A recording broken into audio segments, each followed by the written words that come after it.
NDA में अगर पूरी वफादारी से हैं तो आप गए क्यों नहीं,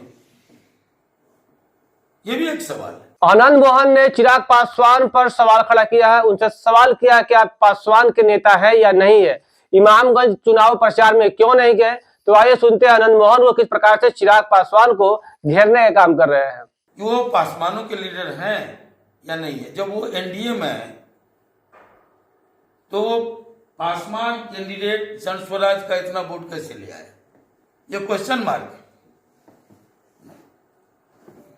और एनडीए में अगर पूरी वफादारी से हैं तो आप गए क्यों नहीं, ये भी एक सवाल है। इसलिए राजनीति, गांधी ने कहा कि हम सीधे लोग हैं और सीधे सीधे चलते हैं, टेढ़ा मेढ़ा मेरा कोई रास्ता नहीं।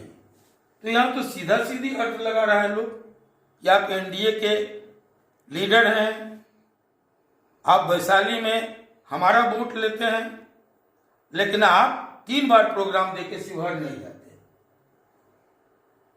एक सवाल है।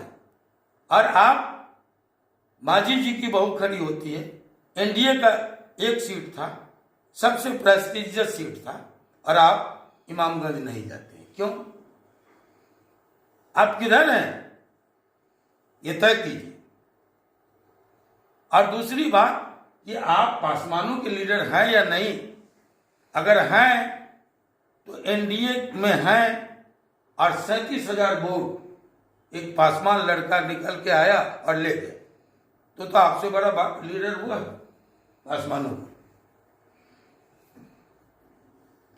तो आपने सुना किस प्रकार से आनंद मोहन जो है वो सवाल खड़े कर रहे हैं चिराग पासवान पे। उनका साफ तौर पे कहना है कि अगर आप एनडीए की हिस्सा है तो आप इमामगंज चुनावी प्रचार में क्यों नहीं गए, क्योंकि वहां पर एक पासवान जाति का लड़का जो है वो 38,000 वोट लेकर आता है, वो भी पासवान जाति से, यानी कि वो आपसे बड़ा नेता है। तो इस पर कहीं ना कहीं सवाल खड़े हो रहे हैं और एनडीए में किस प्रकार से आपस में ही मतभेद होता हुआ दिख रहा है, आप समझ सकते हैं इस वीडियो के माध्यम से। दीक्षांत एडुटेक लाया है दीक्षांत ई लर्निंग ऐप। बने दीक्षांत का चैनल पार्टनर और अर्न करें लाखों रुपए प्रति महीने।